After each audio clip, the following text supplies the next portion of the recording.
दोस्तों, स्वागत है आप सभी का the world of horror nights में। और अगर अभी तक आप लोगों ने पहले की कहानियाँ नहीं सुनी है तो इस कहानी के बाद जाकर ज़रूर सुनिएगा। आप लोग भी अगर उन लोगों में से हैं जिनको इन सब शक्तियों पे विश्वास नहीं है तो मैं ये कहना चाहती हूँ कि इस कहानी को या आज के बाद जितनी भी कहानियाँ आएंगी और अभी से पहले जितनी कहानियाँ आई हैं इन सबको आप काल्पनिक मान के चलें। क्या पता किसी दिन आपकी कल्पना पूरी हो जाए। चलिए, विश्वास करना और ना करना आप पे निर्भर करता है। और आज की जो कहानी होने वाली है ये कहानी है आयुषी की। आयुषी अपनी ज़ुबानी सुनाएंगी ये कहानी। और हाँ, इससे पहले अगर आपने अभी तक लाइक, सब्सक्राइब और कमेंट नहीं करा है तो इस कहानी के बाद ज़रूर करिएगा। अगर एक दो कहानियाँ आपको सुनने के बाद अच्छा लगता है कि हाँ करना चाहिए तो ज़रूर करिएगा सब्सक्राइब, और कमेंट में अपने ईश्वर का नाम ज़रूर लिखिएगा। ईश्वर पे पूरा विश्वास रखें। और आज की जो भी कहानी होगी, इस कहानी से आपको कहीं ना कहीं कुछ तो मोरल मिलेगा, क्योंकि हर कहानी से आपको कुछ ना कुछ सीखने को मिलता है। तो चलिए बढ़ते हैं आज की कहानी पर। नमस्ते, मेरा नाम है आयुषी और आज की जो घटना मैं आप सभी को बताने वाली हूँ, इस घटना से आपको इतना विश्वास तो हो जाएगा कि विश्वास भी उन लोगों पे करें जो विश्वास करने लायक हैं। कभी ऐसा ना हो जाए कि आपके ही विश्वास की आपके सामने धजिया उड़ जाए। इस कहानी से कहीं ना कहीं आपको ये सीखने को ज़रूर मिलेगा। तो ये जो घटना घटी है अभी से 13 से 14 साल पहले घटी थी, जब मैं 7 या 8 साल की हुआ करती होंगी। आप मान के चलें कि ये घटना 2008 से 2009 के बीच की है। इस पूरी घटना ने मेरे परिवार को और मेरे ताऊजी के परिवार को, हाँ जी, क्योंकि ये जो घटना हुई है ये मेरे ताऊजी की बेटी के साथ हुई थी, तो इस घटना ने मेरे और मेरे परिवार को, मेरे ताऊजी के परिवार तक को झंझोड़ के रख दिया था। तो होता कुछ ऐसा है कहानी में कि मेरे ताऊजी की जो फैमिली है, मेरे ताऊजी का जो परिवार है, वो एक बाबा को बहुत माना करते थे। अपने परिवार की छोटी से छोटी, बड़ी से बड़ी बात वो उन बाबा जी को बताया करते थे। आप बस ये मान के चलिए जैसे हम अपने ईश्वर को पूजते हैं, हम उन्हें अपनी ज़िंदगी की हर एक बात बताते हैं, तो ऐसे ही मेरे ताऊजी का परिवार, उनके सभी सदस्य उन बाबा जी को बहुत ज़्यादा मानते थे। उनको अपने परिवार का एक हिस्सा ही समझते थे। बस आप यही मान के चलें कि इतना ज़्यादा लगाव हो चुका था बाबा जी से उन सब का।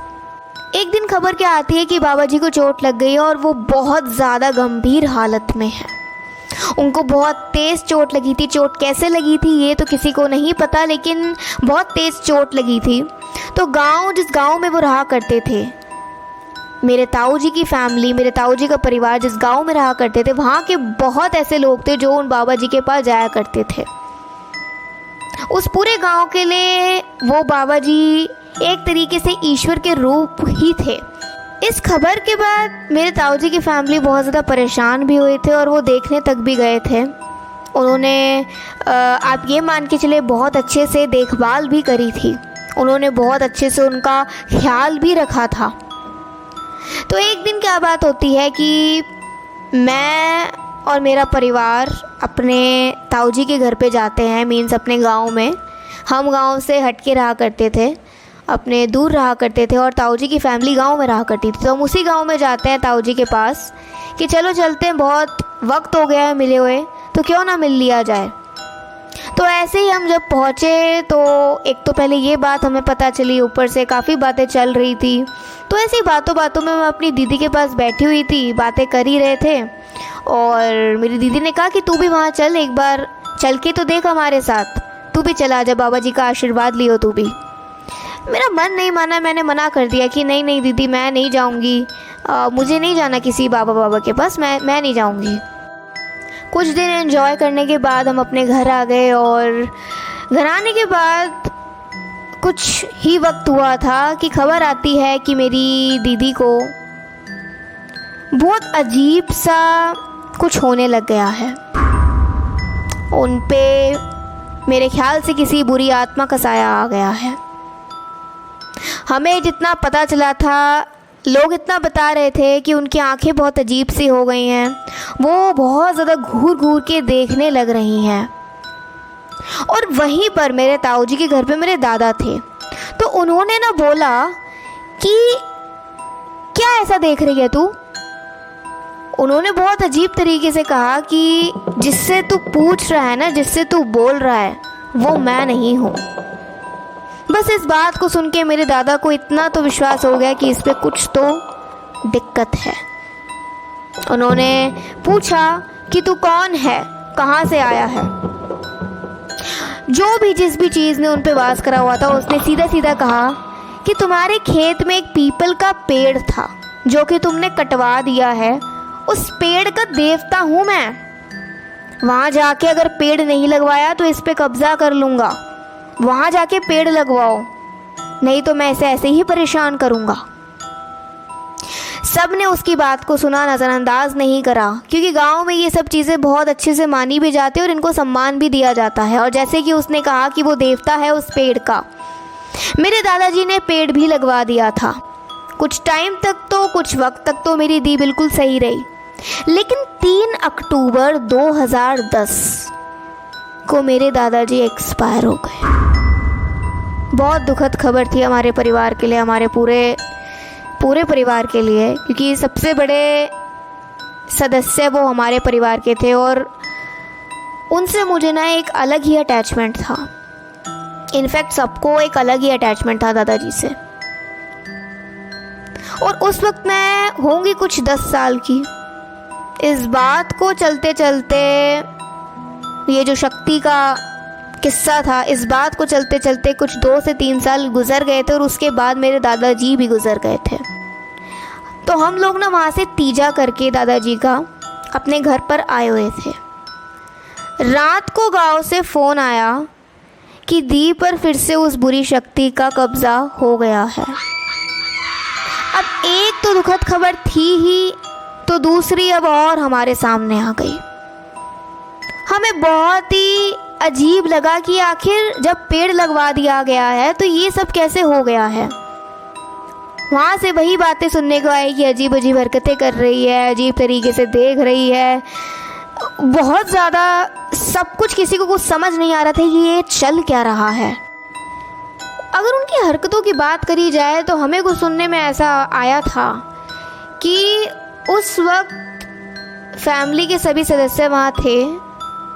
उसमें से मेरी एक भूआ भी थी जो वहाँ मौजूद थी मेरी दी के सामने, और वो बताते हैं कि मेरी दी ने घर के सभी कुंडियों को तोड़ दिया था।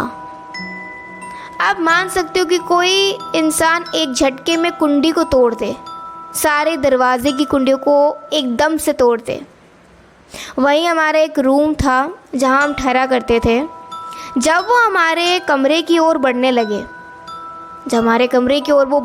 तो सारे एकदम से वो दरवाजे के सामने आ गए और उनको बिल्कुल दरवाजे को तेज से पकड़ लिया, जिससे कि वो उस दरवाजे को खोल ना पाए। क्योंकि हमारे पूरे घर में, हमारे जो गांव का घर था, ताऊ जी का घर, बहुत ही बिल्कुल तहस नहस हो चुका था। दी ने इतना आतंक मचा दिया था, या दी पे जो वो शक्ति थी उसने इतना आतंक मचा दिया था कि दी के आसपास कोई रुकने से भी डर रहा था। लेकिन क्या करें, आखिर घर की बेटी है और घर की बेटी को कोई इस तरीके से अकेला मुसीबत में नहीं छोड़ सकता है। आपको मैं बता दूं कि हमारे परिवार में लड़कियों को बहुत इज्जत दी जाती है, बिल्कुल देवी की तरह पूजा जाता है। और मैं चाहती हूँ कि हर घर में हर एक लड़की को देवी की तरह पूजा जाए।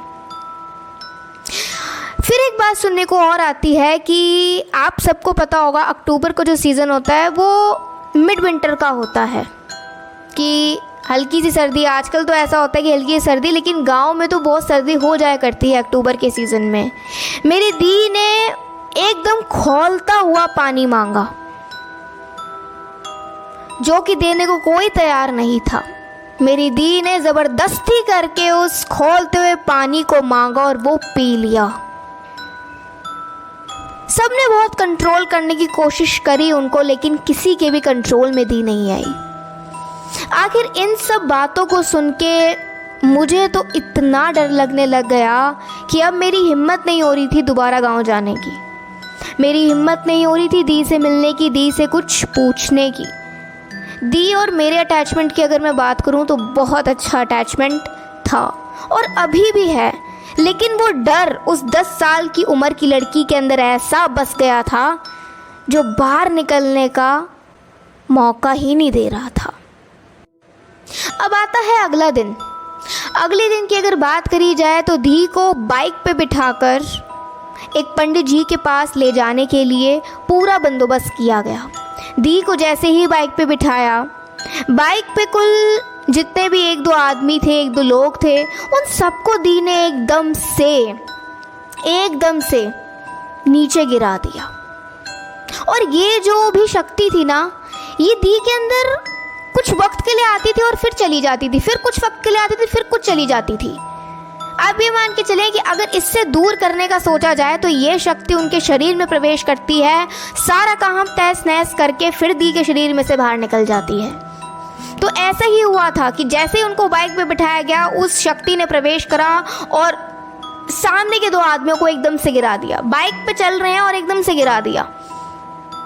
मेरे पापा ने वैन भेजी, उसमें कैसे ना कैसे करके ज़बरदस्ती करके उनको लोगों ने बिठाया और पंडित जी के पास एक बार लेकर गए।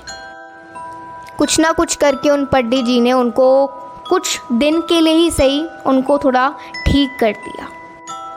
इन सब बातों को चलते हुए 2012 कब आ गया पता ही नहीं चला। अब 2012 में मेरी दी की शादी करने का फ़ैसला किया गया और जिस दिन हल्दी थी, हल्दी याद था, उस दिन मेरी दी ने फिर से बहुत ही अजीब तरीके से हरकतें करना शुरू कर दिया। हुआ कुछ ऐसा था कि उन्होंने पतरी पर अपना पैर रखा और वो बहुत ही ना अजीब सी आवाज़ निकालने लग गई। जब चेक कराया गया, जब दिखवाया गया इनको फिर से किसी पंडित से, तो पता चला कि वही बुरी आत्मा का साया इन पे आ गया है। और 2 या 3 दिन ही बचे होंगे उनकी शादी को, और 2 से 3 दिन पहले ही ये बात उनके साथ हो गई थी। आप सबको पता होगा कि जब भी शादी होने वाली होती है या जब भी हल्दी होती है तो हल्दी के दौरान किसी को भी ना दूल्हा ना दुल्हन किसी को भी बाहर नहीं भेजा जाता है। और अगर ऐसी शक्ति का आप पे बहुत पहले से वास हो तो वो हल्दी, मेहंदी, इन सब चीज़ों से ना आपसे संपर्क करने की पूरी कोशिश करती है, जो कि मेरी दी के साथ हुआ। जब हमने चेक करवाया था ना, तो हमारे वहाँ एक बालाजी का मंदिर है। जो लोग मेहंदीपुर बालाजी नहीं जा सकते, आपको पता होगा मेहंदीपुर बालाजी कितना ज़्यादा, आप ये ऐसा स्थान मान सकते हैं जहाँ से इन शक्तियों से मुक्ति मिलती है इंसानी शरीर को, और इन शक्तियों को भी कहीं ना कहीं मुक्ति मिलती है। मुक्तिदाता है वहाँ। बोलिए जय श्री राम, जय श्री हनुमान। तो जो लोग मेहंदीपुर बालाजी नहीं जा सकते, हमारे वहाँ एक बालाजी का मंदिर था। हम उन पुजारी के पास इनको लेकर गए और रात का समय था। आप सोचिए कि पहले ही सबको डर लग रहा है कि इसके अंदर दोबारा से उस शक्ति ने वास कर लिया है, और जब पता चल गया है कि उसी शक्ति ने वास करा है तो किसी की हिम्मत नहीं हो रही बालाजी के मंदिर तक ले जाने की।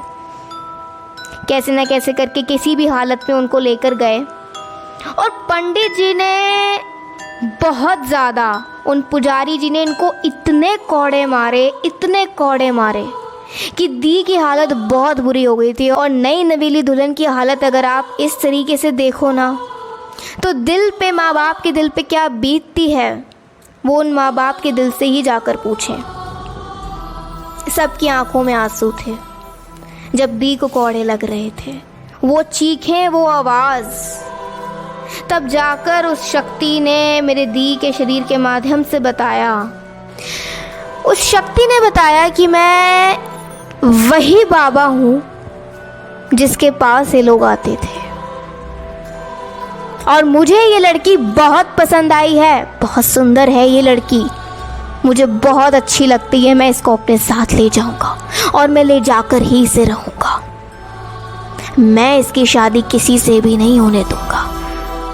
इस बात को सुन के ना सबके होश उड़ गए। इनफैक्ट जो लोग इतना विश्वास करते थे ना बाबा जी पे, उन सबके विश्वास पे एक ऐसी ठोकर पड़ी कि सबके पैरों तले जमीन खिसक गई। फिर पुजारी जी ने पूछा कि तू तो बोल रहा था कि तू एक पेड़ का देवता है, वो सब क्या था? उस शक्ति ने कहा कि मैं कोई देवता वेवता नहीं हूं, मैं तो वही बाबा हूं और मैं इस लड़की को ले जा करूंगा। यह सब सुनने और देखने के बाद दी को बालाजी के धाम में ही रखा गया शादी के एक दिन पहले से। और क्योंकि वो ये बोल रहा था कि अगर तुम इसको कहीं भी लेकर गए, अगर इससे मुझे अलग करने का तुमने ज़रा सा भी सोचा, तो शादी के बीच में आके तमाशा दिखाऊंगा, लड़के वालों के परिवार के सामने सब कुछ दिखा दूंगा। अब इस बात को सुन के पूरा परिवार टेंशन में आ गया। सबने यही डिसाइड करा, यही तय करा कि आज के दिन बालाजी के धाम ही रुक जाते हैं। बड़ी मुश्किल से उस पूरी रात उस शक्ति को दूर करने में ही कब बीत गई पता ही नहीं चला, लेकिन उस शक्ति को कुछ वक्त के लिए दूर कर दिया गया कि शादी सुखद संपन्न हो जाए। फिर जिस दिन मेरी दी के ऊपर से इस बुरी शक्ति को हटाया गया, उसी रात मेरी मम्मी पे उस शक्ति ने एकदम से प्रवेश किया। और यहाँ मैं एक बात बता दूँ कि जिन लोगों पे ईश्वर भगवान की सवारी आती है ना, उन पर ये नेगेटिव चीज़ें भी बहुत जल्दी से आ जाती हैं। तो मेरी मम्मी पे एक तरीके से यही बात थी, उन पे वो एकदम से आत्मा आई और मेरे पापा और उनकी हमारी फैमिली को क्या बता के गई मुझे नहीं पता। मैं तो उस टाइम बच्ची थी, तो मुझे ये सब नहीं पता था। तो जिस रात ये हुआ ना, उस रात बस मुझे इतना याद है कि मैं एकदम से गहरी नींद में चली गई थी और जब मैं एकदम से उठी आधी रात को, मैंने कमरे की लाइट ऑन देखी और मैंने ये सोचा कि हम तो लाइट बंद करके सोए थे, तो ये ऑन कैसे रह गई। मुझे लगा शायद मम्मी वगैरह कुछ काम हो या किसी और को कुछ काम हो, तो कोई बात नहीं, मैं दोबारा से अपने सो गई। अगले दिन जैसे ही हम गए तो वहाँ सबका अलग सा स्वभाव लग रहा था, बहुत ही सब अजीब तरीके का वियर्ड बिहेव कर रहे थे मेरी मम्मी के साथ। मुझे नहीं पता था मेरी मम्मी के अंदर कुछ ऐसा भी बात हो चुकी है, कोई बुरी आत्मा आकर चली भी गई है, कुछ बता के चली भी गई है, ये सब हो चुका है, मुझे कुछ नहीं पता था। ये तो सब मुझे बाद में पता चला मेरी फैमिली से। तो मेरी दी ने मुझे अपने पास बुलाया और मैं बहुत डर रही थी कि मैं उनके पास कैसे जाऊं। मुझे नहीं समझ आ रहा था कि मैं इनके पास कैसे बैठ सकती हूँ, इनके ऊपर तो पहले ही किसी शक्ति का वास है, कभी वो मुझे भी ना डराए। बहुत डर लग रहा था। डरते डरते मैं अपनी दी के पास गई और उन्होंने मुझसे पूछा कि चाची को क्या हुआ है। मैंने कहा मम्मी को तो कुछ नहीं हुआ। कहते कि नहीं कुछ तो हुआ है, कुछ हुआ है पिछली रात। तो मैंने बस इतना बताया कि हाँ मैं बहुत गहरी नींद में चली गई थी, सपना भी नहीं कोई आया था और एकदम से लाइट ऑन दिखी, बस इतना ही मुझे दीदी याद है। कुछ सवालात ना करते उन्होंने उस बात को वहीं छोड़ा और उसके आगे कोई बात नहीं हुई उस बारे में। ये तो बात मुझे बाद में पता चली थी। पूरी शादी वगैरह संपन्न हुई और जब पगफेरे होने वाले थे तो वही आत्मा फिर से उनके अंदर आई और उनके वहाँ ना मेरी दी के ससुराल में सबको पता लग गया कि इन पे किसी बुरी शक्ति का वास है। क्योंकि ये जो भी वाक़या हुआ था शादी के 2 से 3 दिन पहले हुआ था। शादी बिल्कुल संपन्न हो गई थी, पगफेरे का वक्त था। पगफेरे के वक्त पे मेरी दी के अंदर वो प्रवेश करी और वहाँ उनके ससुराल में सब कुछ पता लग गया कि इन पर किसी बुरी आत्मा का वास है। और अचंभे की बात यह है कि इतना सब कुछ करने के बाद उस आत्मा ने आज तक उनका पीछा नहीं छोड़ा है।